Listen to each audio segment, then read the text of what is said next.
But here's the biggest thing. Here's the most important thing of all. If you want to take personal responsibility, understand that it's not your fault. It's not your personal problems that are causing this problem. It is the recruitment industry. It is the recruitment system. It is designed to make you fail.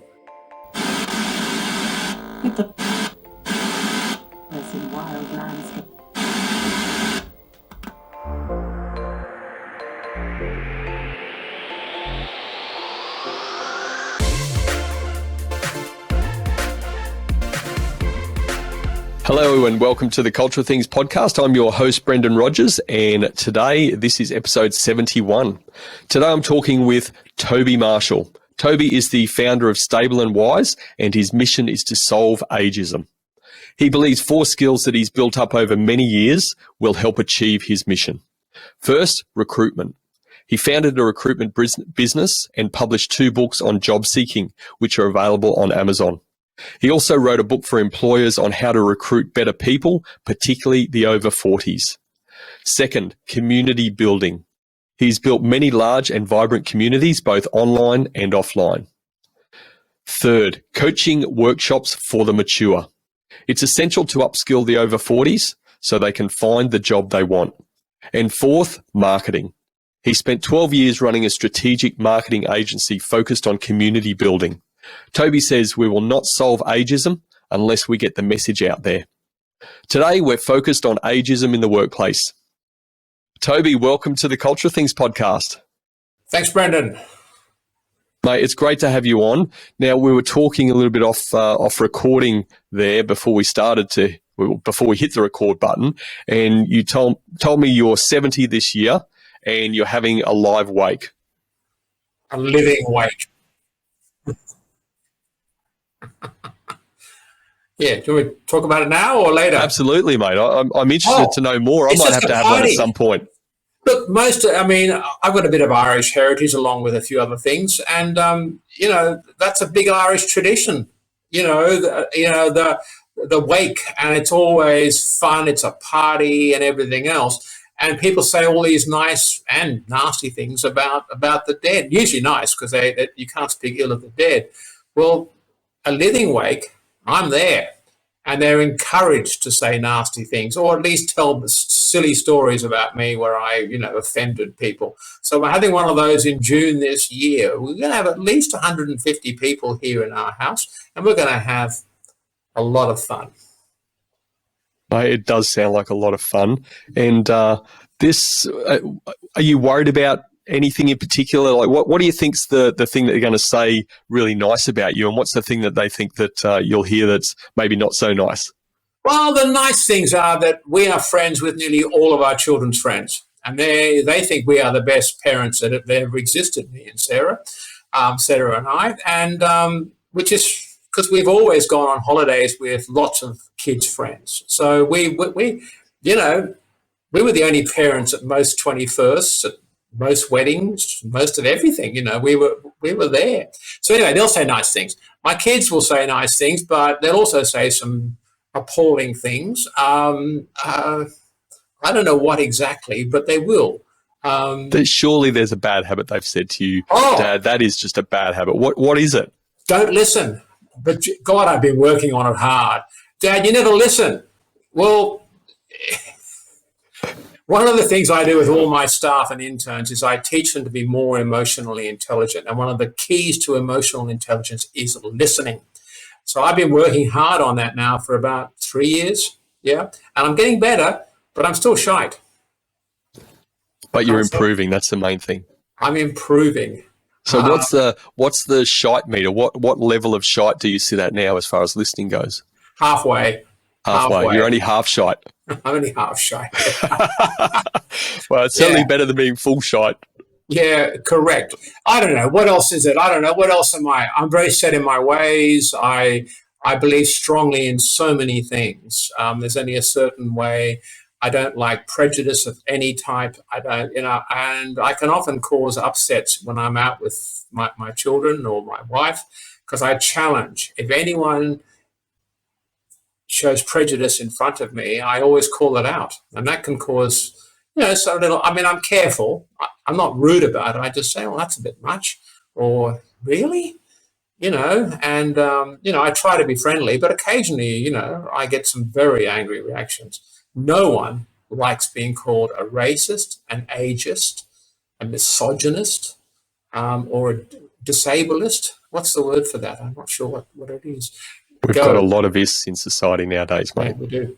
Is and isms. The most important of all of them, the one that costs us the most money, that absolutely dwarfs all the others and is almost never discussed. It's today's topic. It's ageism. It dwarfs everything else because it gets combined with all the others and it just becomes a nightmare for people and for governments and for employers. Yeah, mate, and that's certainly what we're going to unpack a bit of today, given your extensive experience in that space. When did you first get involved in this or get interested in ageism? Well, I was a recruitment consultant for many years, about 18, 19 years. I wrote a few books on recruitment, careers, whatever.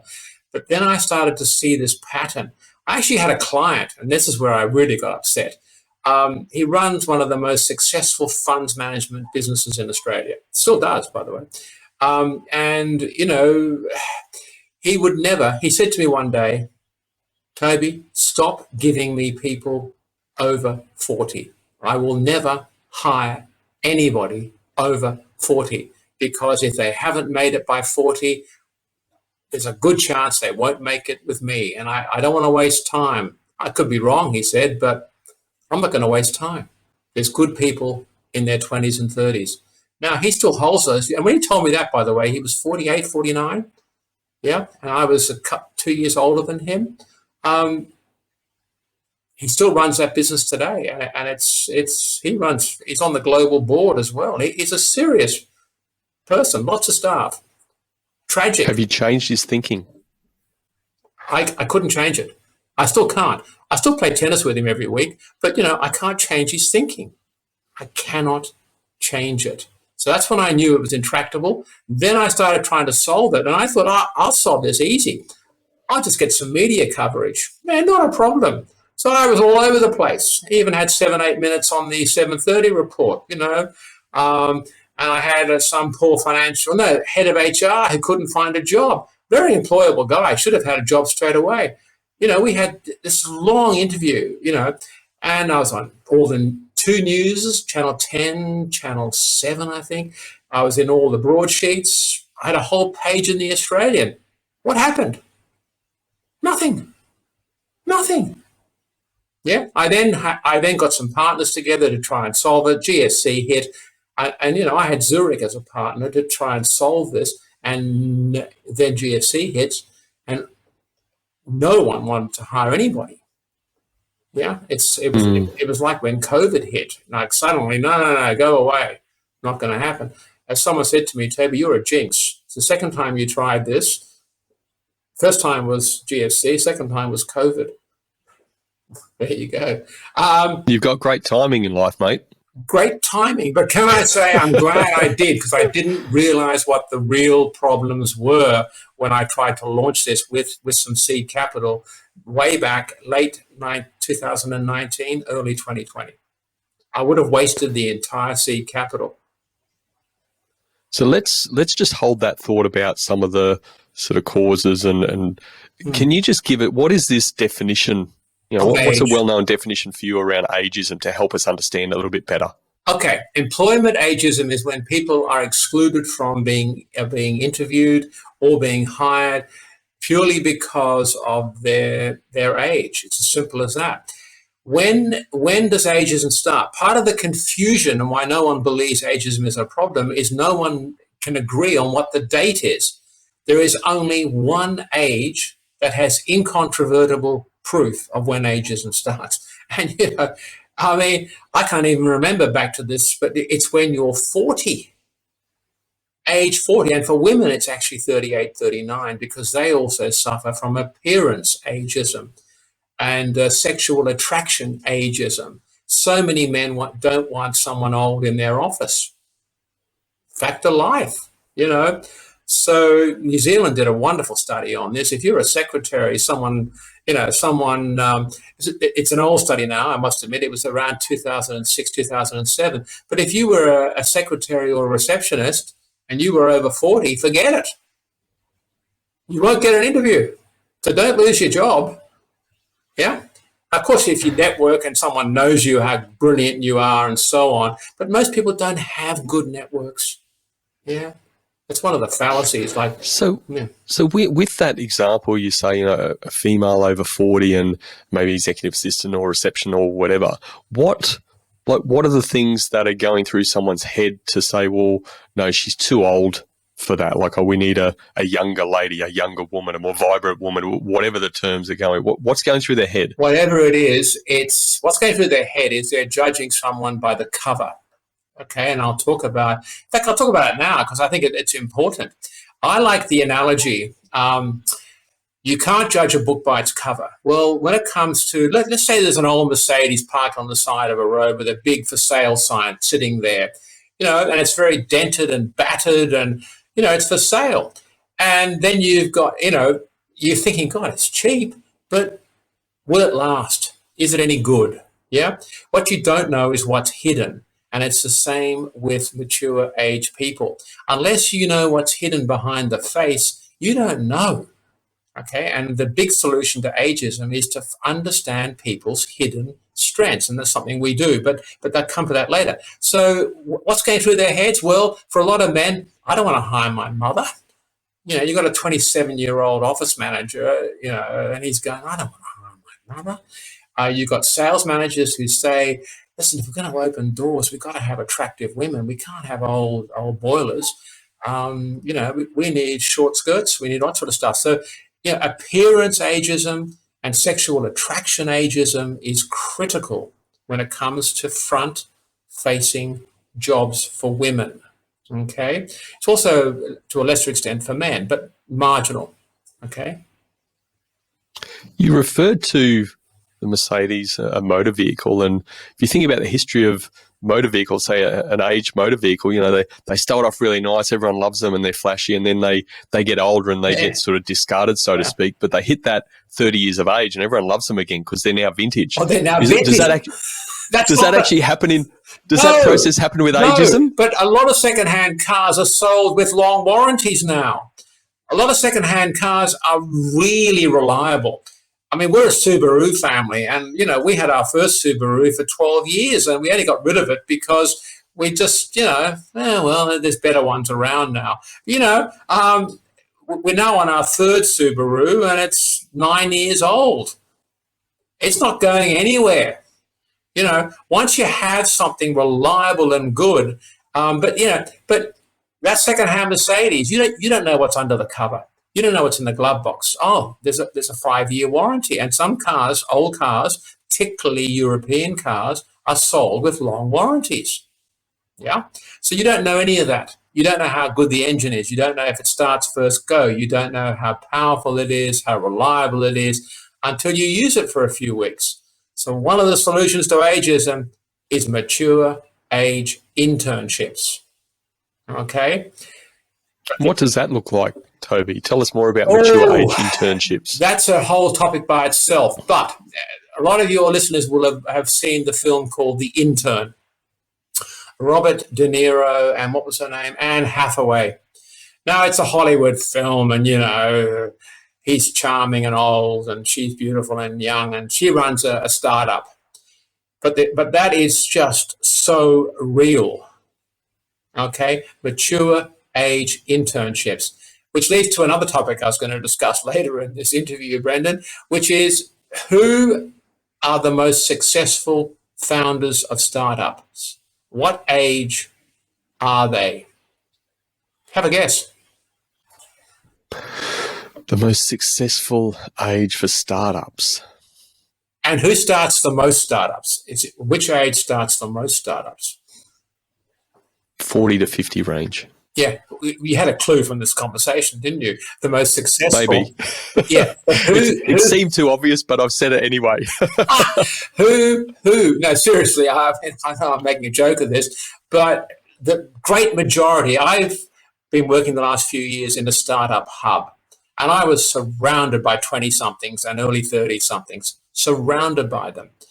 The most successful of all of those, as is Silicon Valley has done a lot of research on this, by the way. The most successful was a 43-year-old American.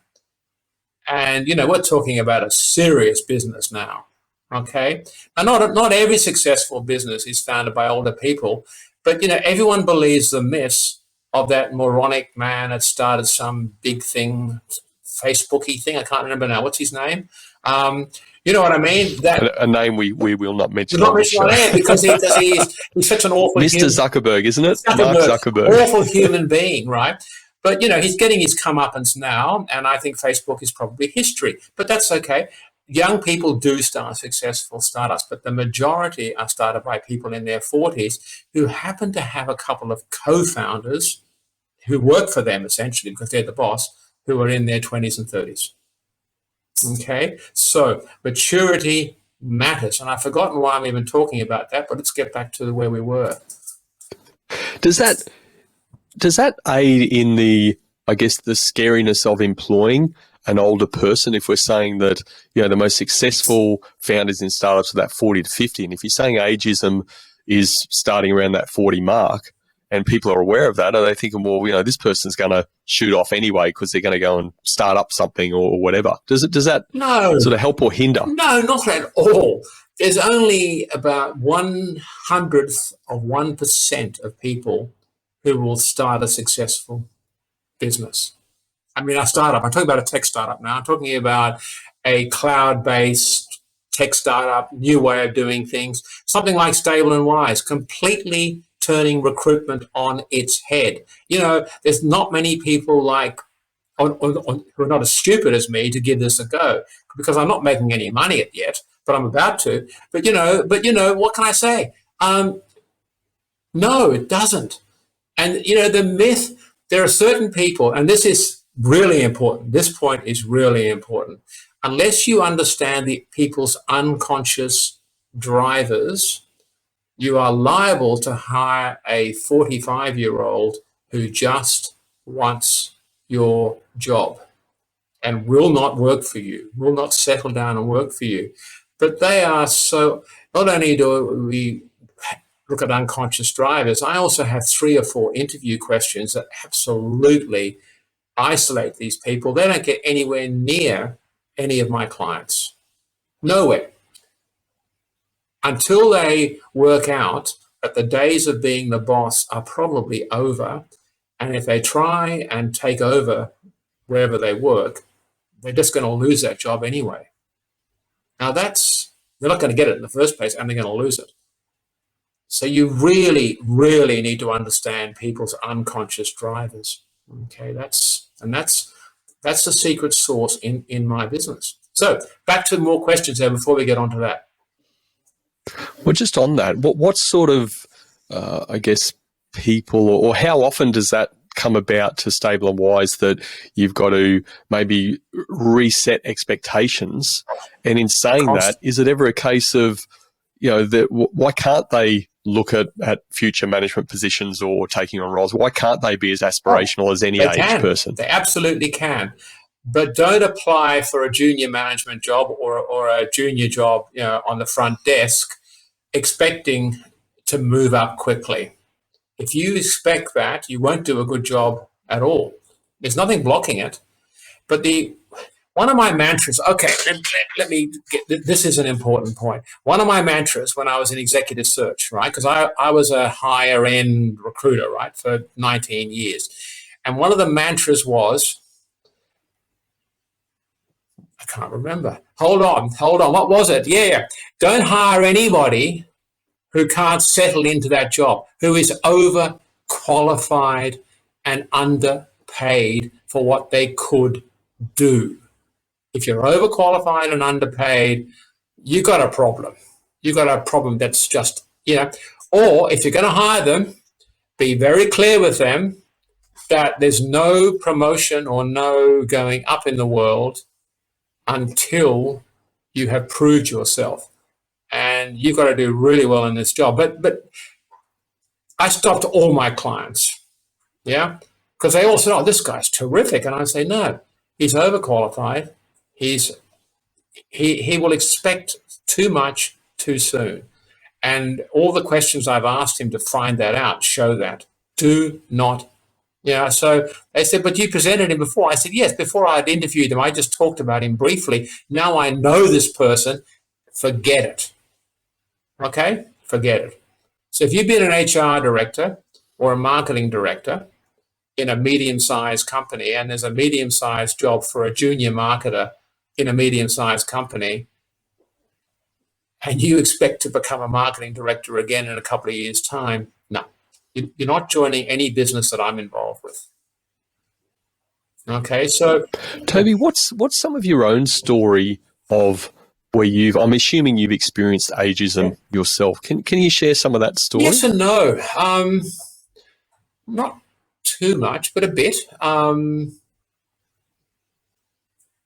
was head of marketing. Come on, you old bugger. Surely you've heard something. I was head of marketing in an investment bank, and I was about 38 years old. Now, back then, marketing was a pretty, it was a young person's game, still is largely. And I actually had a contract. And now that I'm being serious about this, I'm trying to think back. But I had a contract, So when I took a 6-week holiday to France, came back, and I got sacked 2 days after I got back. And I, of course, spat chips, and they had to give me a huge payout even as a contractor. But I then entered recruitment because I started to struggle to find another job. And you know what? If you've got a big network of people and you can speak confidently, you're outgoing, every recruiter wants to hire you. And probably very few people in Sydney have a bigger network than I do, I would suggest. I mean, there are probably 50 people, 100 people, but my network is just so diverse and so big, whether it's online or offline, and some very powerful people. And of course, my network includes the little people. One way I used to find out who my clients would never hire. Oh, I'm the little people, mate. Thank you. Thank you for including me. I wasn't looking at you. I'm just... One of the tricks that and it's in my books on how to recruit people. When you're interviewing someone, blah, blah, they're so nice to you, always ask the person who greeted them and who said goodbye to them if you've got a reception desk or whatever. And you will get such a different impression of many people. Yeah. Anyone who is rude to so-called little people is, in my opinion, unemployable and should never have a job anyway. They should all just bugger off. So that's one of my prejudices, by the way. If you want to know what my kids find objectionable, that's one of them. Okay. I can understand where you're coming from. Are there some other sort of tips or tricks you've learned in many years, 20 years or so of recruitment where, and again, let's keep it to that sort of 40 plus, I suppose, ageism, but how do you cut through in the work that you do to identify those people that are, maybe not quite right, that they wouldn't be great in any organisation? Oh, you just ask obvious questions. The most obvious one, where do you see yourself in 5 years? And, and they go in boots and all, can you describe a team that you most enjoyed working in? And people that don't understand teams and being a member of a team can't even choose a team. They don't even understand what the question means. They start talking about their ideal team that they manage. There's all sorts of ways that I work it out, but that's getting very technical about recruiting. But really, my new tool is I don't interview anybody, my partner Dennis, who's a psych, unless their psychological profile matches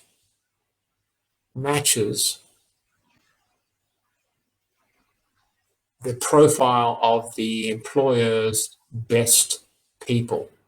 So we benchmark their best people in whatever role it is, and then we go out and replicate them. But we don't even interview them. Everybody gets tested. It costs us nothing. We just send them a test. It comes back. We look at it. Yes, no, maybe. Okay? But we don't even send that out unless they have all the right skills for this job. But that's when we find out so much about people, then it's just 4 or 5 questions. That's more than that. There's about 20 questions, but I've given you a couple. There's a whole bunch of questions that, and we want to know whether they fit this culture, this team. So that may be a good lead into what I'd like to ask you now is, like, this ageism in the workplace, this topic we're diving into today. Why should leaders even care about a topic like this? Well, employers should care because they're not hiring the best. Okay? Simple. If you've got over half of our community being discriminated against, yeah, there is a lot of talent in that community, yeah, and it is just a statistical fact that if you have a giant pool of people and they're being discriminated against, it doesn't matter whether it's women, people of color, gender, LGB, and so on, it doesn't matter. In any pool that's being discriminated against, on average, there are people that are better than the general population. Yeah, just a fact, because all the good people are being rejected along with all the bad people. It's just a fact. So you're cutting off the fact that employers don't know. I mean, I've had so many conversations with HR directors. They don't even know they're discriminating. They don't. They think we don't. We would never discriminate against someone old. Bullshit. All the research done by the Human Resources Institute, every institute in the world shows that they constantly do. There are companies who will blatantly admit to researchers, and we're talking 45% of organisations in Australia will blatantly say we never hire anybody over the age of 50. Never. We just won't hire them. Now, if that's not ageism, I don't know what is. But up on their walls as you walk into the foyer, you know what's there, don't you? All these things, we never discriminate. We are an equal opportunity employer. What a load of codswallop. I mean, it's just embarrassing. They should be embarrassed, but they're not because they don't know. They're ignorant of the fact that they actually do discriminate. By the way, I've got a really bad chair because I've bunged pillows underneath me to get me up to more the eye contact with the camera, and it keeps sliding down. Well, as long as you don't fall back or fall on the floor, we should be okay, I will not right? do that. So the question is, why should they care? Well, employers should care because they're not hiring the best. As simple as that, okay? But governments should care because it's costing our society well over $60 billion a year. Well over. Now, Deloitte's have done this research, United Nations have done this research about Australia and other countries. It is massive. It makes gender discrimination look minuscule because when you add in older women, and because they're even worse. So, and we don't have that many people of colour that cause grief. Oh, we have anti-Muslim prejudice, anti-religion. I mean, we have a lot of that, I know. But it's still minor compared to ageism. Absolutely minor. Can you give some context around that 60 billion? Like, how is a figure like that? You'd have to look at Deloitte's research. It goes back. There's a whole bunch of stuff. People are retiring too early, okay? And if you retire because they're forced to retire, they can't find a job. Now, if you start digging in this area, you will find so many thousands of people who are prepared to say online with their names attached that they've applied for over 100 jobs and just been ignored. Yeah. So once that's happened for a couple of years, they withdraw from the workforce. So now they're no longer paying tax, and they're getting all the support benefits of retirement and unemployment benefits, whatever. Unemployment, the average time spent unemployed starts to rise at 40. Well, unemployment benefits are hugely expensive. Yeah, hugely. It's tragic. So that's okay. What else is there? There's more. People who cannot find work get sicker. Their health suffers. They get depressed. So mental health issues are vital. Ageism. And look, there's a couple more, but I can't remember them right now, Brendan, because I'm too old. Okay, I just forget. I just forget all the facts. But also, you've got to remember, and I said it before, and I'll say it again. that the inconsistency around when ageism starts makes the statistics incredibly complicated. Now, we are doing, I've decided, and I decided this a few days ago when I was thinking about this interview, because I'm doing a couple more next week as well, week after next, and it's like, we need to do a bibliography of all the research around the world, and it comes from, and all of ours comes from the English-speaking world, of course, because that's what I'm searching in English. But I also know from my Swedish friends and other Scandinavian friends that it is an epidemic over there as well. The only place where ageism is not quite so severe is in the countries that venerate the old. But they venerate them, but they don't want to hire them.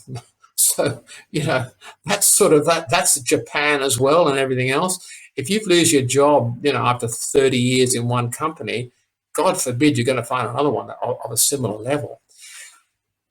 The real cost as well is not just unemployment, it's underemployment and wrongful employment. A lot of my friends, I had a friend who ran an investment bank 20 years ago, ended up working in a video shop at King's Cross at night. He could not even get a job as a junior investment banker, of course. I now know why, but that was 30 years ago, actually. And, nice bloke. He ended up getting a job eventually, administering a branch office of a company from Melbourne. He was so much more capable than that. It's wrongful employment. We have engineers, we have nuclear physicists, etc., heads of HR driving Ubers. Yeah, that's what's happening in our. What do us old people? Because I'm 40 plus. You're 40 plus. What do us old people bring to the table? Wisdom. Why do you think we call this business stable and wise? We bring a number of things. We bring wisdom, resilience, stability. We stay 5 times longer in jobs than the people in their 20s and 30s. 5 times longer. What do we bring? Continuity. Now, anyone working in HR, and I'm doing a talk to a whole bunch of HR managers up in Queensland next week, and the costs of staff turnover, if you think an older person may be not so good at technology, well, you're probably wrong, because they actually are, but we haven't even mentioned the 4 myths yet, have we? But they're myths and false beliefs. But where were we going? Oh, yeah. If you lose someone in your job, then it's somewhere between 4 and 18 months of their salary is what it costs to replace them. 4 to 18 months. Now, that's massive. Now, that includes the fact that the job was empty for a while, and then you've got the recruitment fees and all the time to interview them and so on and so forth. There's huge costs involved. And then, of course, they come on board and they don't know your culture, your processes, anything, and it takes them another few months to learn that. Depending on the seniority, it's 4 to 18 months, and nobody will argue with those figures. Nobody in the human resources world. Yeah, it's absolutely categorically true. So if you're looking at relative productivity, if someone stays 5 times longer, boy, their productivity is so much higher. Yeah, than all the. You've mentioned HR managers, and you're up in Queensland, my home state, next week. Enjoy your time up there, mate. I'm sure the Queenslanders will look after you, buddy. Well, they will. I'm speaking to the local government association HR managers, and no, look, it's a webinar as well. I offered to come up, but they said no, because that was when it was scheduled. It was back in COVID, and I thought, well, I don't really need to go anyway. I've done a lot of talks in Queensland, and I'm always hosted very well, can I say. Go. Very good to hear. Very good to hear. As soon as you mentioned HR, you mentioned the 4 myths. We'll go into those. I'll ask you about those soon. But HR managers, I guess the question I have is around that recruitment side. I'm not saying I agree with this, but historically, certainly in the last 25, 30 years maybe, recruitment seems to have rested as a responsibility within HR.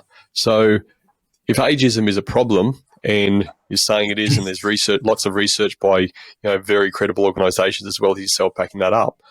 What the hell are HR doing? How are they helping? This is the thing. First of all, HR can never understand every single job in the business. They just can't. It's not possible. What they know, what they do is follow good process. That's what they think they do, right? They follow good process. And that process does not solve the problem, because I'm about to say why.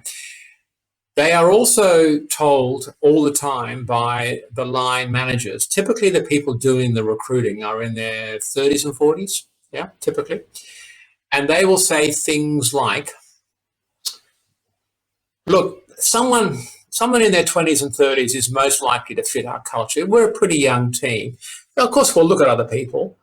Now, what does the HR manager know? They know full well that they put forward, just like when I put forward the final over 40-year-old to my fund management CEO, he just said, Toby, enough. I'm not doing it. I'm not going to look at any of them. Stop sending them to me. Did I stop? Of course I did. I mean, I had a business to run, and I was wasting the time of my candidates as well as my own. It wasn't just, and my clients. What was the point? So HR will not put forward candidates that they know that their racist, sexist person will hire. By the way, probably the only ones that they will put forward, and this is sort of my standard running joke. It's not a joke. It's a very serious thing. But a recruitment agency will send to an employer a 90-year-old black woman in a wheelchair, and she'll arrive being pushed by her wife, and will openly admit that she's a lesbian. Now why would they hire someone like? Why would they present someone like? And why would they be hired? Because it ticks every single box. So they cover 5 EEO things in one go. And I know I've had the conversation where we've ticked off 3, okay, with an employer. So let's not pretend that HR don't know, but they're not the ones that really understand what this job needs. They also use Mickey Mouse psych tests at the end, which it's too late. It's too late. Once you go into all that trouble, you've got a short list. I used to work for Macquarie Bank, and they used to do testing at the end. Eventually I got them to stop, the ones that kept working with me. I got them to stop. I said, don't do it. You're just wasting everybody's time. Yeah, I hear you, mate. There's a lot of box ticking going on in various things, but particularly HR, yes, in my view. But again, that's a whole other topic, isn't it? So, and sounds like you've had some extensive experience in it. Good. Mate, you referred to the 4 myths, or yes, you mentioned there's 4 myths. So what are these 4? Because I don't know what the 4 myths are. I've been waiting to hear it. So what are the 4 myths of ageism? Beliefs, okay? They're prejudices. They're false beliefs. Okay, but let's get to the first one, health. That the older people will take more sick days. Absolute. Now, by the way, all the 4 myths, the research is overwhelming that they're all wrong. Okay? Overwhelming. So I can't share that with you today, but I might share it with you later on in a few weeks, because we're doing a massive bibliography with online links. Because, people kept saying, well, you keep saying this, Toby, where are they all? So I'd send them a couple of things, and I thought that not enough. I need to send them 50 to 100 serious surveys, research. Yeah? Okay, good. First one, health. That we take more sick days. No, we take less than half. Over 50s take less than half the sick days of the 20-somethings. And why? Well, partly because sick days are often voluntary with the young. I mean, you've had a big night out, you're a bit hungover, you don't feel too good, you don't go to work. Look, I don't think anyone over 40 is going to shake any parent is going to shake their heads with that. I can remember my kids when they first started work. Let's go back. What's the second thing? Can I tell you a very short story about that in my own experience? So my parents raised me fantastically well and a good work ethic. Of course they did. I hardly ever took a sick day. Absolutely. And even for my 21st, which the actual day ended up on a Monday night from memory, and we were out until 6:30 the next morning. Got home at 6:30 and went straight to work from that. So thankfully, we didn't have drug and alcohol testing back in the day. I was just in an office, but so I made it. I went to work, but I did fall asleep on the toilet at lunchtime, and they had to come and wake me up. Sounds like a Japanese salary workers that used to go to work and just fall asleep because they just couldn't stay awake any longer. So that's there. Absolutely. So I was only 21, but I didn't take I didn't take the easy road. I went straight through and back into work. Now, listen, I'm just going to have a quick look for some magnesium tablets. I've got some here somewhere. Why? Because I play so much tennis and I got a big comp this afternoon, and I overdid it this week with training for the adolescents. I had 3 lessons in 1 week. Anyway, enough of that. Go back to this. I love the magnesium tablets. Good on you. Got to have one each day myself. I can't quite see them. I supply in the studio, but I'll find them.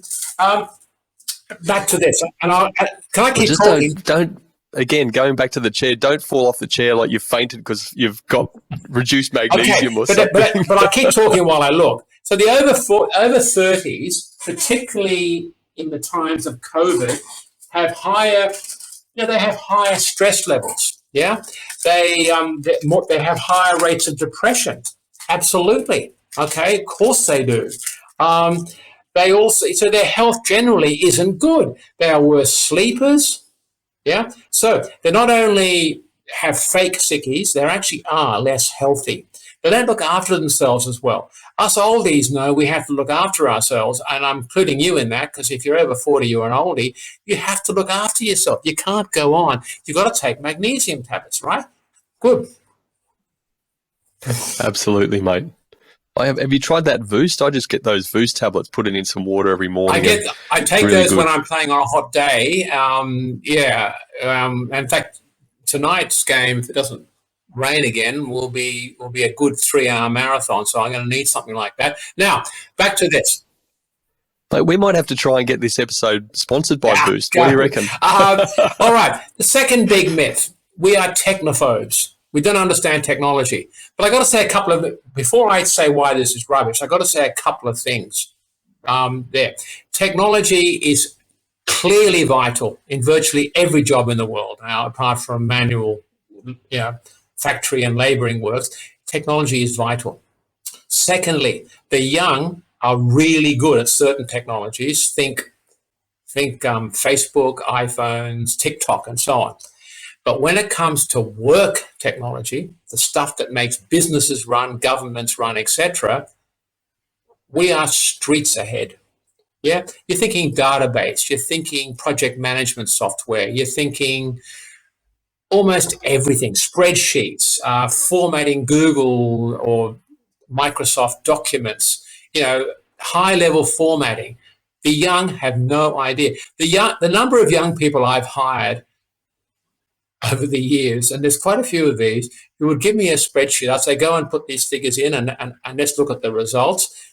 And I'd change a couple of their numbers, and I'd notice suddenly that the bottom total didn't change. They'd added it up on a calculator and typed the answer in. And first time that happened, I didn't notice it until too late. And I was talking to a client. And embarrassing, yeah? But after that, I checked every single total. Okay, so technology, business technologies. We are the fastest growing users of IT. We've had to be. We have to be to keep our jobs. We can't just wing it like young people do. And, I've always got 2 or 3 young interns in my business. And can I say how pretty useless they are? I actually tell them this, by the way, regularly, but because, they don't really want to learn. So I make sure they do if they're working with me. Okay, we have some long-term interns with us. They have to learn.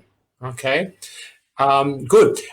So we are adaptive. We cope better with stress. We cope better with learning. So that's the technology.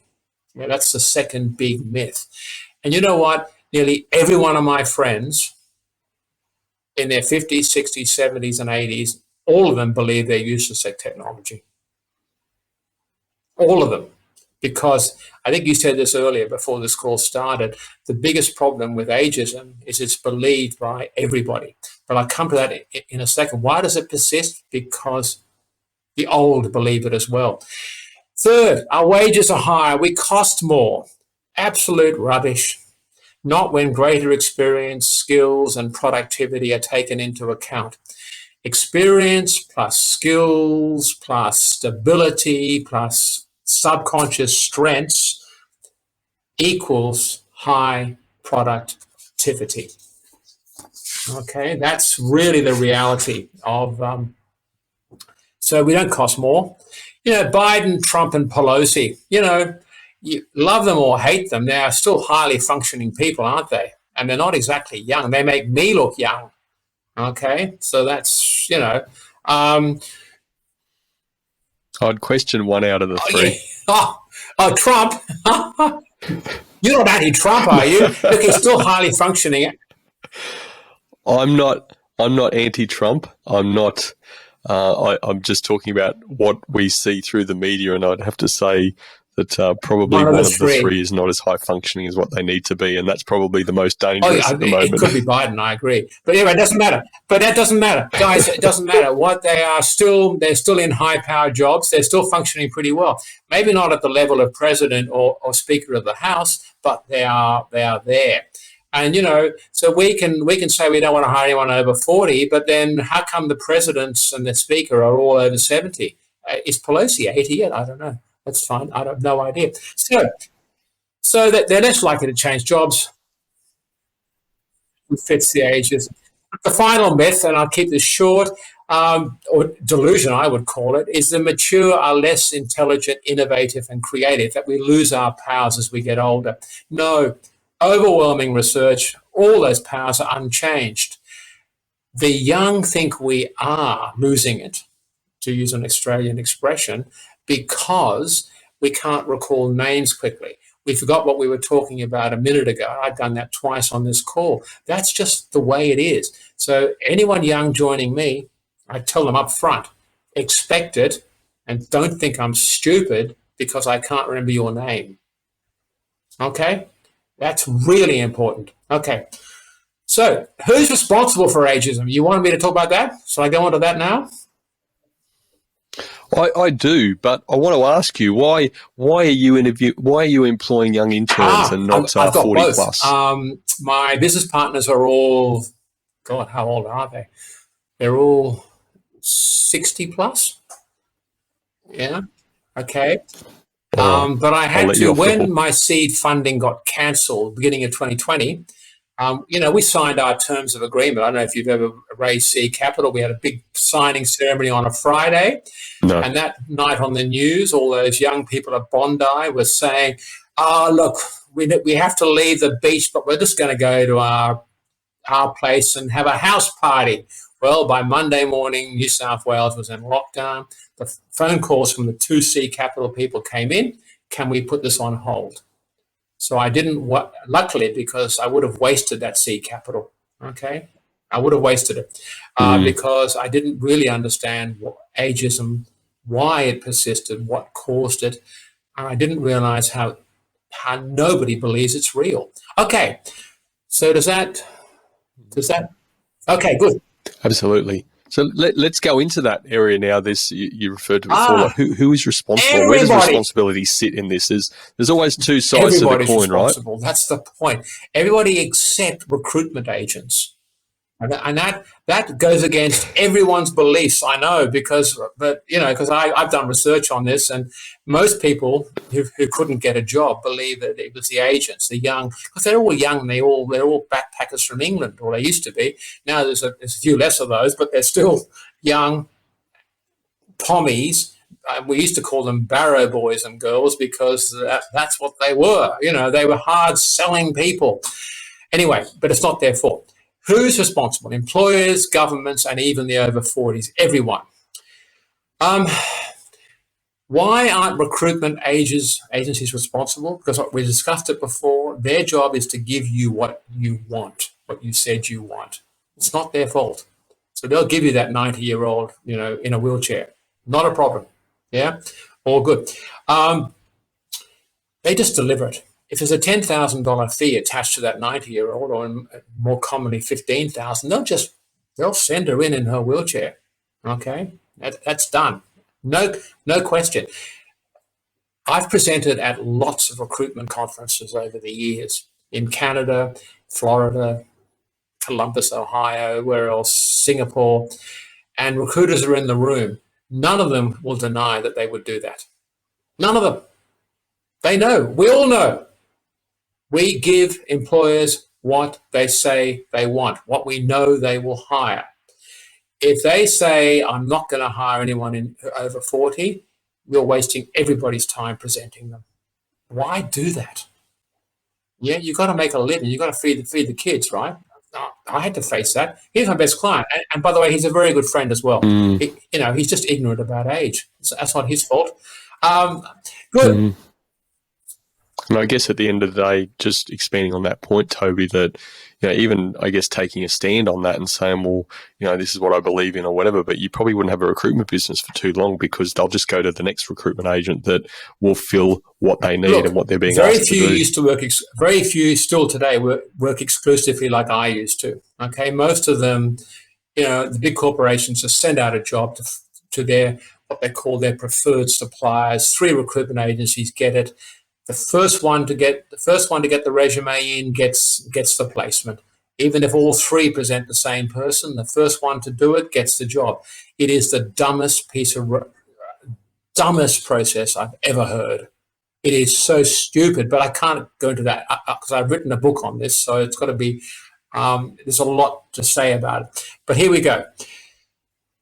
Why does it persist? Well, there are 2 main ones, because basically governments and a lot of employers believe that if you can't find a job, it's your personal responsibility to fix it.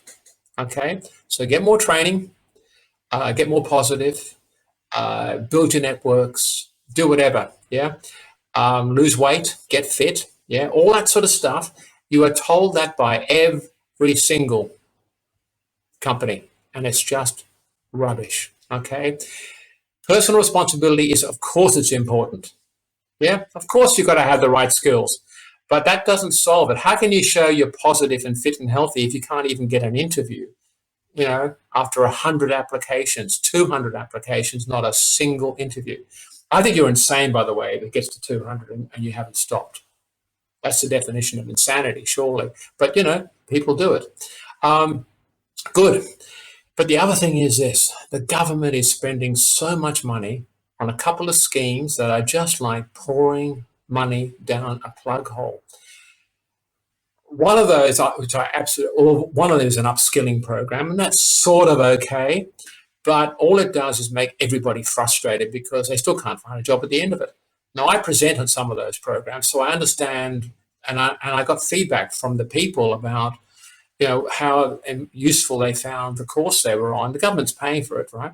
The answer is useless, absolutely useless, okay? But the other scheme is even worse. This is the one where the government just doesn't understand the recruitment industry. They don't understand the 90-year-old in the wheelchair. They just don't get it, okay? That the agents will put forward anybody that they think can get a job. So what happens? What they did, they started a scheme that they'll pay the agencies $300 or $400 to register people who are unemployed, job seekers. And a lot of those people are old, of course, because they're overrepresented in the thing.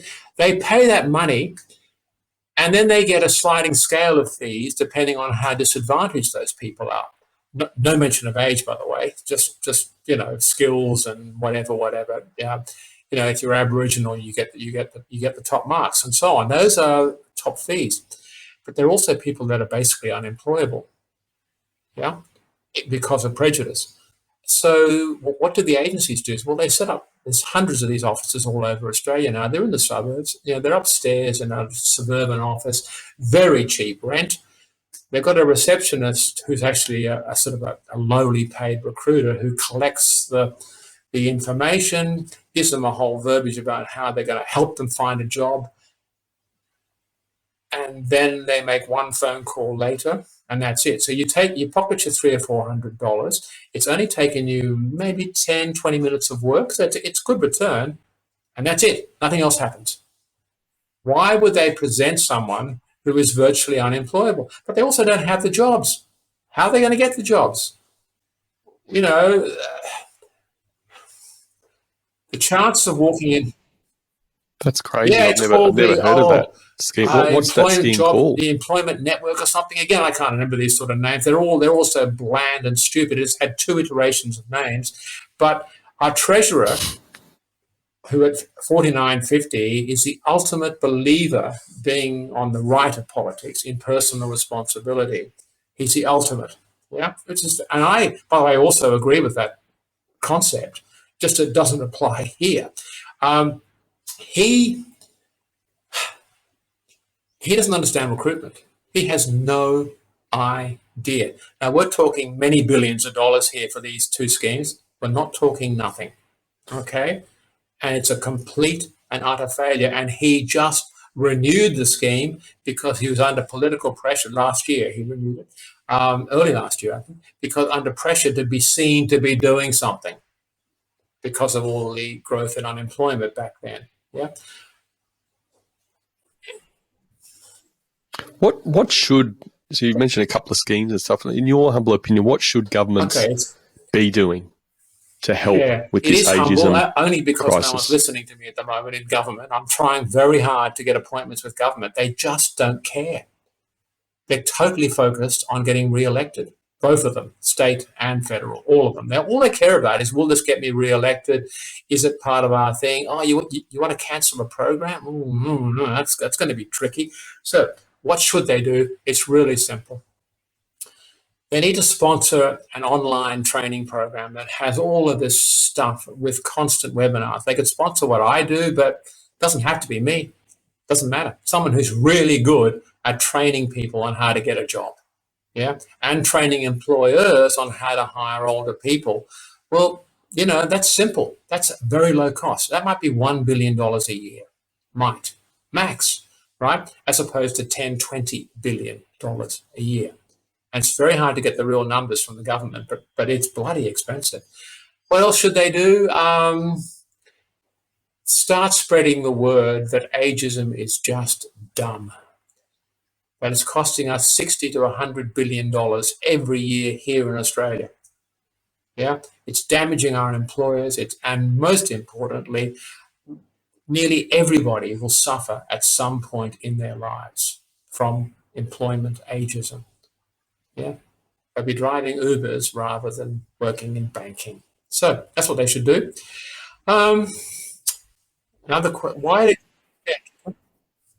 When we talk about change, Toby, and change is you're talking about changing mindsets, changing sort of beliefs, and all these things within the mind. There always needs to, for something to change, there always needs to be that sort of crisis or burning bridge is a term that gets used to be what's the burning bridge to drive this change, and we look at the unemployment rate, which is very low. I think it's 4.8 on the last announcement. And they're even saying it's going to go down around the 3 something. So is this, life's about timing, right? But if you put that in perspective, is this a case where actually people, employers, leaders in organisations, they may not find that they've got a choice. They actually have to get over this ageism barrier and start to look at 40 plus people, because if they don't, they're just going to end up with nobody. There's not enough people in the workforce. There is. Unemployment's falling, that's true, and therefore there's skills shortages. There are major pockets of skills shortages all over the country, yeah? Worse in some states than others, worse in some professions and industries than others, but there are major skills shortages. So, but there's no burning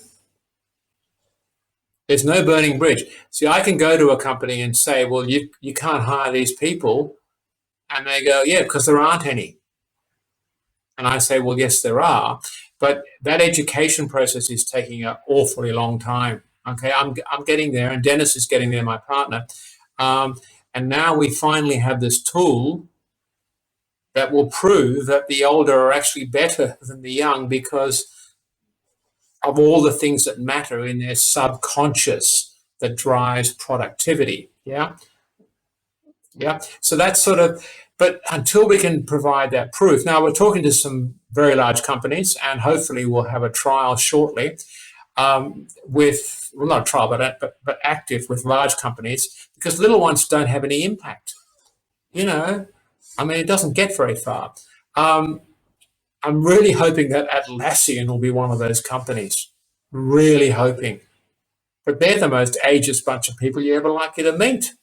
I mean, I've met Cannon Brooks and I know his father, you know, but really.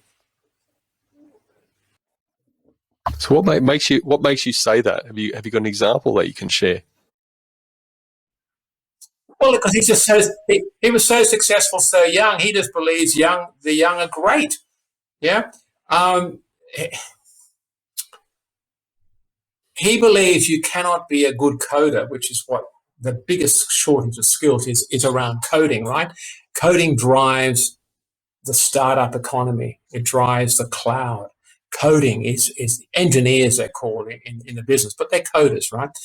And he doesn't believe that, or his staff don't believe that someone in their 50s can actually hire great coders. Now, a friend of mine is doing a startup in artificial intelligence, and it's his second startup. He got the first one listed. He made a couple of million. He's a happy boy, and now he's doing another one in artificial intelligence. And he rehired someone who was 52, who was his previous coder on the first startup. And he had him for 2 years before he realized the guy was a little bit negative about his company. But for 2 years, he was the best coder in the business. But then he stopped seeing solutions because he thought the AI was going to fail. But forget the story. The point was he was a great coder, even though he was 52 when he was rehired. Okay. Now, that's the only personal story I know about coders. Yeah, if you're good at it, you're good at it. I'm really good at database manipulation and whatever, you know, and I'm turning 70. You know, do I become worse at that when I get older? No. Now, you wanted to know why they get away with breaking the law, why employers get away with breaking the law. Is that something you wanted to discuss or not? It is.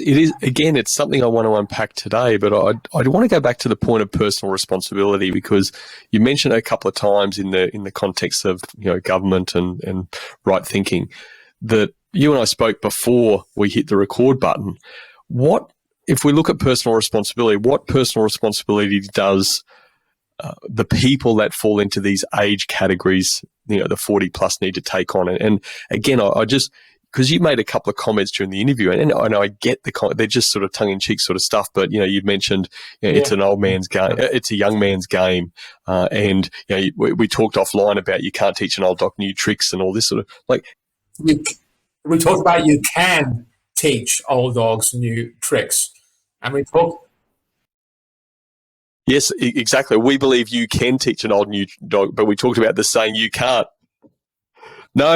You. No. I get it. Sorry, I was joking. I appreciate that. You can teach an old dog new tricks. I mean, I think I talked to you about my tennis. I learn a new shot at least every couple of months, at least. Yeah, because I play comp, and if you only have 3 or 4 good shots, you are not going to win comp. You have to have at least 10, 12 good shots. Okay, and you don't use them all the time, but they're in you're in your armory, so you can teach old dogs. But what was the question again? What was the? Well, yeah, you've got to take personal responsibility. Of course you do. It's your life. But the most important thing, you got to learn skills. If your skills, if you really can't work spreadsheets or databases or whatever it is that you need for your job, you have to go off and get courses and learn. The government pays for all of it. It's free. It's just your time. You have to do all that. If you're a fat, lazy person, go out and get fit. Be a fit, fat person. That's fine. but don't be an unfit fat person because you come across as unfit. You've got to be fit. Okay. What else? You've got to be positive. You've got to build your networks. But here's the biggest thing. Here's the most important thing of all. If you want to take personal responsibility, understand that it's not your fault.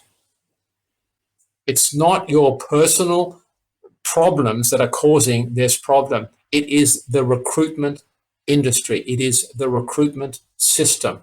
It is designed to make you fail. Not deliberately, it just is. So until the government understands that and employers understand that, we will not solve it.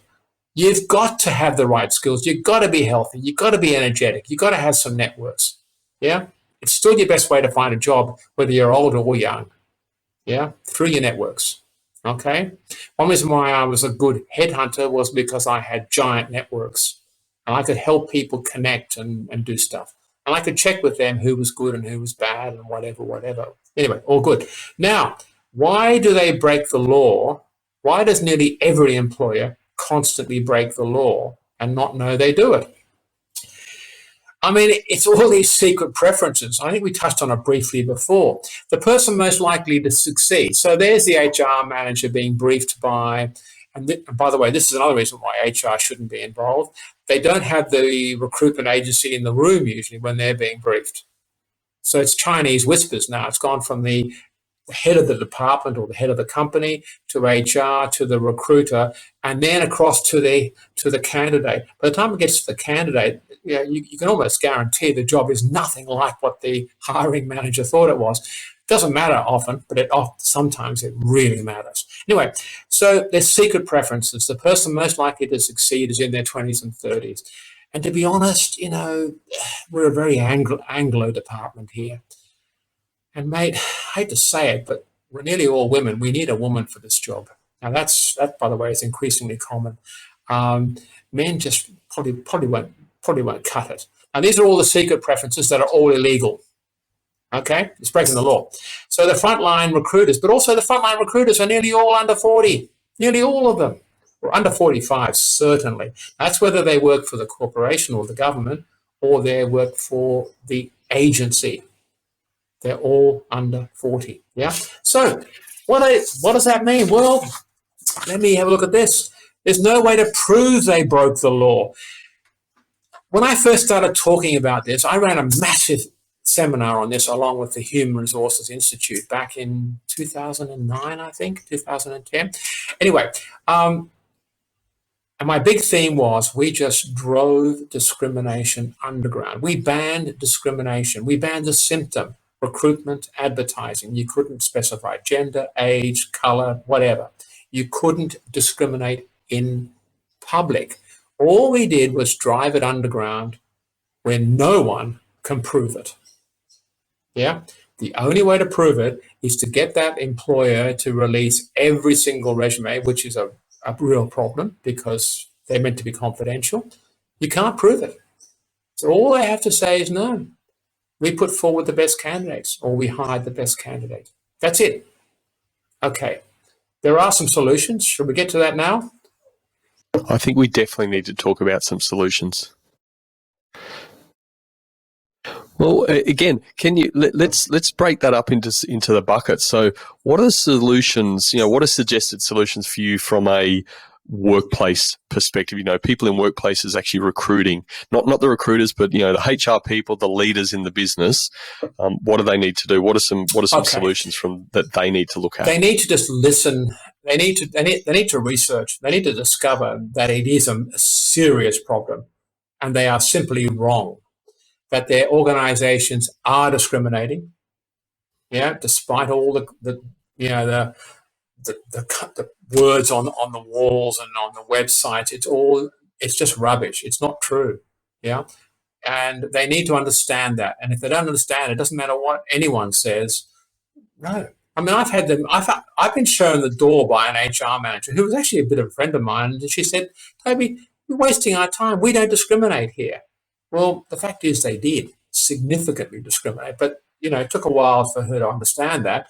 But what can we do? What can they do? They've got got to understand that there is a problem. And then they've got to understand that there are some solutions. Okay. So the very first one is absolutely critical. I think you and I talked about The Intern, the movie. Was that online or was that before we came online? Okay. So mature. No, that you mentioned it earlier Yeah, in it's the a good interview, movie. actually. Oh, it's Great Hollywood. movie. I don't like Hollywood usually, but that one I had to watch because it was in my field. Mature age. I'm going to have to watch this movie tonight now. By the way, it's a You've lot just of picked our fun. Friday night Anne movie Hathaway night. is, of course, drop dead, gorgeous. Yeah, and she's a good actor. And She's very so good. is Robert De Niro. I mean, it's a great Very. cast. The script's just a little bit childish for someone who's in Absolutely. recruitment. But anyway, that's fine. Mature age internships are a vital part of the solution, both for candidates and for employers. The candidate gets to show what they're good at, prove it. Yeah. And, we're offering those 4 to 6 weeks. Yeah. You just pay them the minimum wage, $20 an hour. Okay. And there's no contract. You don't have to hire them. Okay. But no one's going to do it unless they think you will hire them. There's a good chance, but it's very clear in writing that you will not be, there's no guarantee of a position. So it's really about suck it and see. Okay. What else? Almost no Australian companies, and I don't think any do, by the way, but I can say almost none offer mature age internships. All of the internships are for young people. They do have what's called reverse mentoring, where their existing staff mentor young staff and vice versa, which is, again, vital, but it doesn't solve recruitment. Okay. They need to learn how the industry works so that they can candidates can stop blaming themselves. There is nothing more depressing. I blamed myself that I couldn't find a job when I got retrenched as a contractor, but I was retrenched as a marketing manager. Yeah. The investment bank was in serious trouble, by the way. So, they needed the money. But, at the end of the day, I blame myself when I couldn't find another job quickly and just took on recruitment as a temporary thing and stayed for 19 years like an idiot. But I did, because I actually enjoyed a lot of it. And I wrote books about it. I constantly tried to change the industry and be different. But I didn't make nearly as much money as some of those shonks that actually ran the big firms. But, that's life, who are just salespeople. Yeah. Brendan, I mean, I don't disparage salespeople, but I do disparage it when it's about people's lives. Okay. And they damage people's lives. They just sell bodies. They damage business. They damage people's lives. Okay. For employers, it is scary. No, it absolutely is. And I won't mention any names, but there's a couple. There's one guy, he's Australian, and he became the most successful recruiter in the world. Yeah, nice guy. He found me a job once in an investment bank. Okay, the one that. Well, it was a good job for me. You've sold your body? No, it was perfect. But he interviewed me for 5 minutes and decided I was perfect. We were one of his.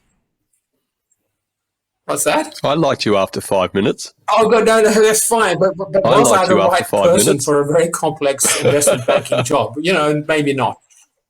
Difficult. Yeah. So for employers, okay. You've got to find a recruiter, and I believe there's only one in Australia, and that's me and Dennis and I, who gets the subconscious strengths, who never interviews anybody unless they not only have the skills, but we know that they have subconscious strengths. And it's because Dennis owns this software. And, all the other companies, Macquarie Bank and all those ones that use testing, and there's lots of them, they have to pay a lot of money for every test. It's a couple of, it's $1,000 a test or something, and they've got to write reports and everything else. It's a lot of money. Whereas Dennis it's nothing. So we've got 50 applicants, 25 have the skills. We test all 25. We look at 5 or 10 of them have the right strengths. Quick phone interview, narrow it down, and then we have long interviews with 3 or 4 of them. The client only sees a couple. And because we're doing so many less interviews, much less work, our fees are less than half what others charge. We have to start changing it, because go back to that car. The older worker has these hidden strengths, but you don't know what they are. Yeah. So what we first do, what an employer must do, and they can use other tests to do this. They don't have to use us, right? And that's absolutely. You benchmark your best people. So our first question to you, Brendan, if you had a lot of staff, will be, okay, you want us to hire you a new internal salesperson. How many have you got? Okay, you got about 10. Okay, which of those are your very best? And then we test those, we profile those people, and then we benchmark them, okay? And we profile the boss as well, the sales manager. So now we go out and we basically replicate the best. Simple. Now that is so simple. We rarely have to interview 10 people, because we can tell very quickly who will complement the existing team and who is at least as good as the existing team. And you know what? Mature age workers always test better. One of the key things for a sales job, what's one of the big things for a sales job, do you think? What would it be? High energy, yeah, but what else? I think personal connection, being able to connect with people. Yeah, critical, great, but another one is they take rejection well and they bounce back. They're resilient. Now, the mature are much more resilient than the young. They don't take it so personally, but there's certain psychology types always. I take it personally. That's why I'm a shit salesman. Okay, I'm not a good salesman. Yeah, but I take it less personally than I used to, but I still take it personally. Yeah, you don't use me. God, really? Why not? We're terrific. Anyway, but they're resilient, and their personality profile. But if they're older, they tend to be a lot more resilient. They also stay around for longer. And if you're in a sales job and you're doing well, you want those people to stick with you. Get rid of them, of course, if they're not doing well. But if they're doing well, you don't want them to walk out the door in 3 years' time. That's what happens with young people. They walk out the door in 18 months to 2.5 years. Yeah, good. What else is there?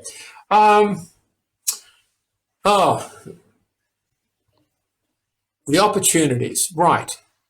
And one of my favorite lines is, why the fish employers reject makes them the best.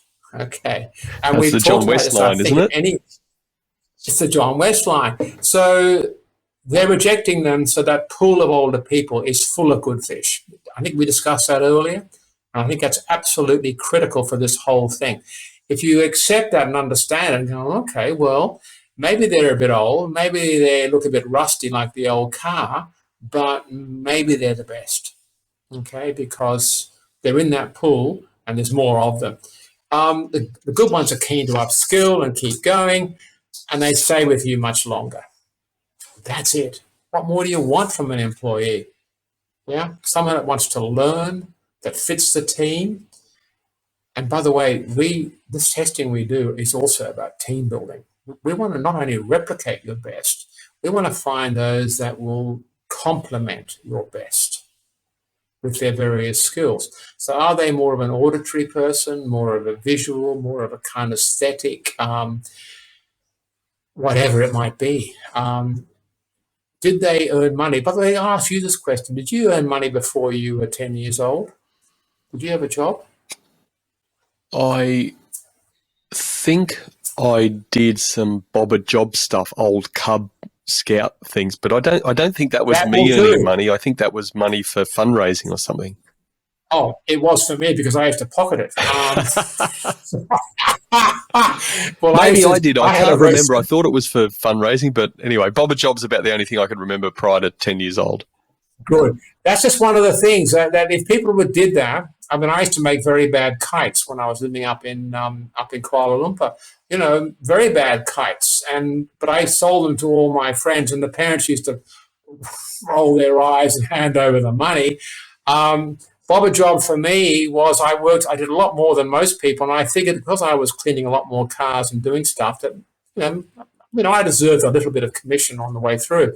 Now, that's totally unethical and immoral, and I'll deny I ever did that if it comes to that. Okay. You just said on the world stage, Toby. On the world stage. What was your warranty like on your kites? Nothing. There was zero warranty. I only sold 4 or 5. But I was in boarding school and I sold toast. I sold a lot of toast. I bought a toaster. Okay. Entrepreneurial mindset from way back. Correct. Every day they would give us these old crusts, right? The food was disgusting, and a big tin of disgusting jam. And we could get as many crusts and jam as we wanted. So all I did was buy a ½ pound of butter, and my parents gave me a toaster for Christmas, and I would sell it back in those days for a penny a slice. And I more than tripled my pocket money, more than tripled. You've done very well. And of course I ate a lot of the toast because I was what was the word for it? I was always hungry. So I ate my own product. I also bought jars of Vegemite because kids love Vegemite, right? There you go. Make money before you are 10. I was 8, 9 at the time. 9, 10 actually. It's a good investment strategy, mate. Good. Now, what are you going to do? You're going to give me some take. I think somewhere around here you were talking about. Well, I want to ask something else, just in again on these solutions, and when you're talking about the individual again, there's so much good change happen from bottom up. So I'm a 40 plus person, as we've said numerous times. So I'm in this category where I could have ageism against me.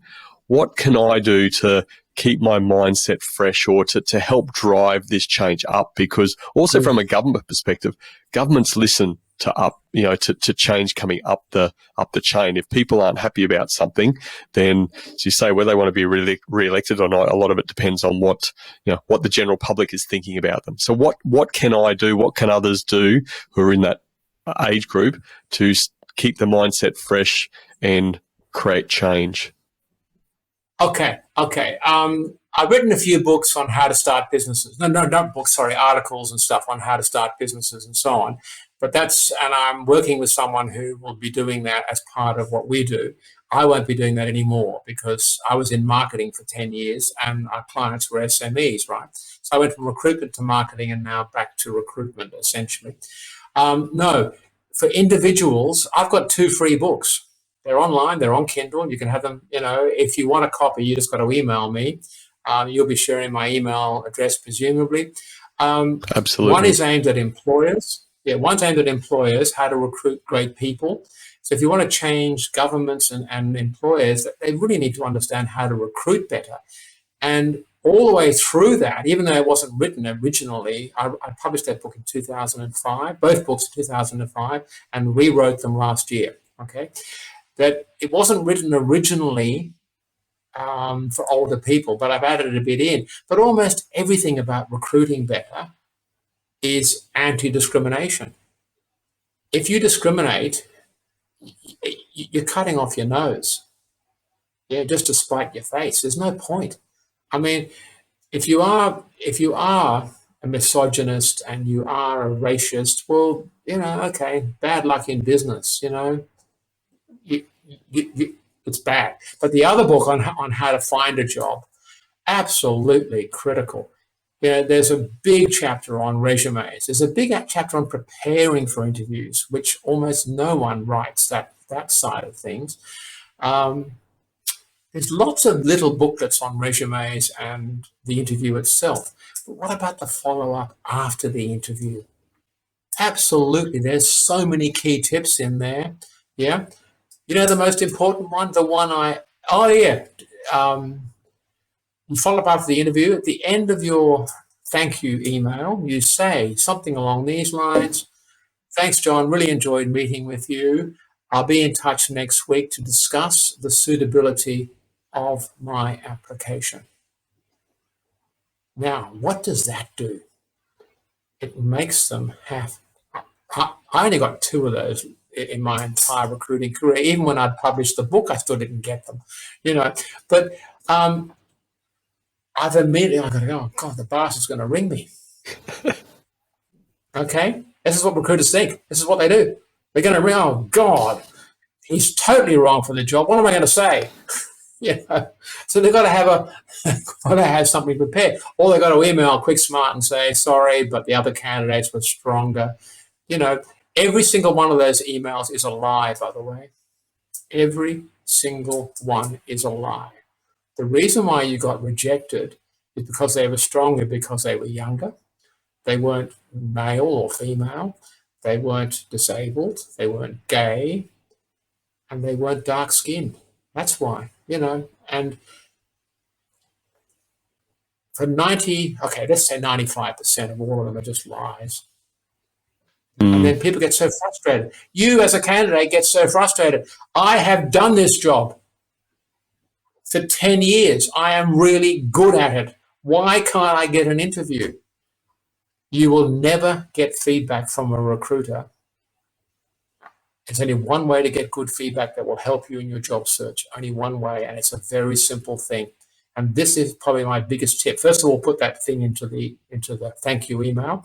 And the second one is you send, and then when you get the rejection, you write, I'd like to give you a call to discuss in what areas I could improve on to get such a job in the future. Okay?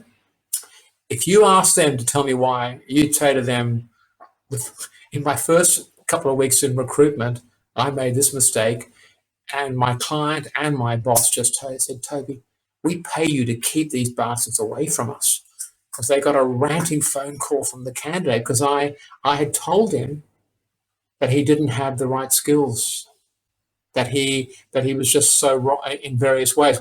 And I was polite, but basically he didn't have what it needed. And he just said rubbish and hung up on me, and then rang my big client, who was a very major corporation, and rang my recruitment boss. Now, I was being paid to keep these ranting people away from them. That's one of the things they pay us for as recruiters. Yeah. Never, ever give honest feedback unless they ask very politely. I'm done. A lot of people can't, well, I shouldn't say a lot, but it's certainly, some people do find feedback challenging. Toby, I know that I'd given you some questions in relation to this episode, and it's fantastic. There's one question I actually missed off my run sheet that I share with people, and so I'm going to put you right on the spot, mate. I always like to ask my guests this. So what's the one thing that's had the greatest impact on your own leadership journey? Learning to listen, getting feedback. Oh, yeah, okay, here we go. When I was doing my MBA out of the Australian Graduate School, right, we had a thing called interpersonal skills. And I assumed that because I was very popular and noisy and one of the smartest kids on the course, I was 28 at the time, 29, I assumed that, and we had to form into work groups. And I discovered that no one wanted to be in my work group. Nobody. And I became good friends with this lecturer over the next few years. But he then asked everybody, why does no one want to work with Toby? And I was stunned. I was practically in tears, I just assumed that why wouldn't they? And I'm still friends with some of these people, by the way. We had a reunion last year. Because you dominate everything. You think you're smarter than all of us. You talk too much. You don't listen. Why would we want to work with you? I mean, they were politer than that, but that's what they said. And then when I'm doing emotional intelligence with my interns and my staff over many years, we have feedback sessions, and I keep getting told I don't listen enough. So the biggest thing for my leadership was less talking, more listening. So I'm now going to shut up. Very well said, Toby, and fantastic lesson to learn. We've spoken a lot about that sort of point on the Culture Things podcast previously for leaders. So, yes, far more listening, less talking, less telling. Mate, I've thoroughly enjoyed today. It's been a fantastic conversation. Great to learn from you. I love the candidness, the openness, the directness that you that you take with this topic. Like we've had some previous guests recently around some fairly, topics that people find, I can't think of the right word, but they're challenging for people to take on some of these topics. So, I appreciate you coming on the Culture of Things and sharing these things. And do you know what? There's a person who you remind me of, which I love and I think is a fantastic, not that I know this guy personally, but you so remind me of John Cleese. Has anybody ever said that to you? No, the Ministry of Silly Walks. I reckon there's if the ageism thing doesn't work out, I reckon there's a double situation there with John Cleese, mate. But I think you've got that sort of direct and dry sense of humour to go with it, mate. So again, thank you very much for being a guest on the Culture of Things podcast, mate, and sharing ageism and how we can all help, remove these barriers of ageism in the workplace, mate. Thank you very much. Appreciate you very much. Brendan, thank you. I enjoyed it. Thank you. Pleasure.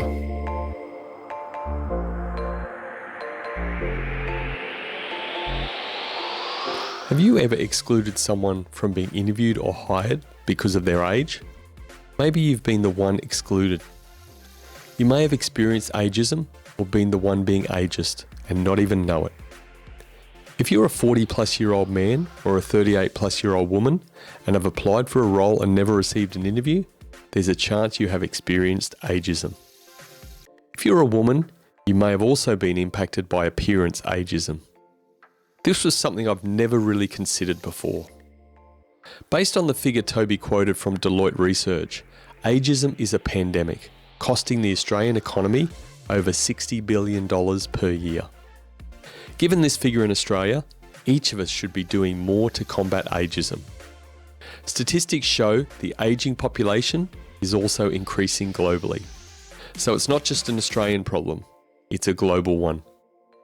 As a leader, what will you do to combat ageism? These were my 3 key takeaways from my conversation with Toby. My first key takeaway: leaders don't subscribe to ageism. They'll see all people's hidden strengths and be determined to leverage them, irrespective of age or appearance. Leaders know there's a lot of talent in the ageing community that isn't being utilised. Leaders want to hire the best. That's why they don't subscribe to ageism. My second key takeaway: leaders can laugh at themselves. Toby's a super fun guy who's enjoying life. Organising a living wake for his birthday is a great example of his fun character. Being able to laugh at yourself requires you to be comfortable in who you are and what you can do. Older people and leaders know who they are and what they can do, which is why they often have little problem laughing at themselves. My third key takeaway: leaders do less talking and more listening. As Toby said when he spoke of what has impacted his leadership journey the most, learning to listen more was a confronting experience for him. Despite this, it's one that has stuck with him and he works at it every day. Like a true leader, he's bettering himself constantly and learning to do less talking and more listening. So in summary, my 3 key takeaways were: leaders don't subscribe to ageism. Leaders can laugh at themselves. And leaders do less talking and more listening. If you want to talk culture, leadership or teamwork, or have any questions or feedback about the episode, leave me a comment on the socials, or you can leave me a voice message at thecultureofthings.com. Thanks for joining me, and remember, the best outcome is on the other side of a genuine conversation.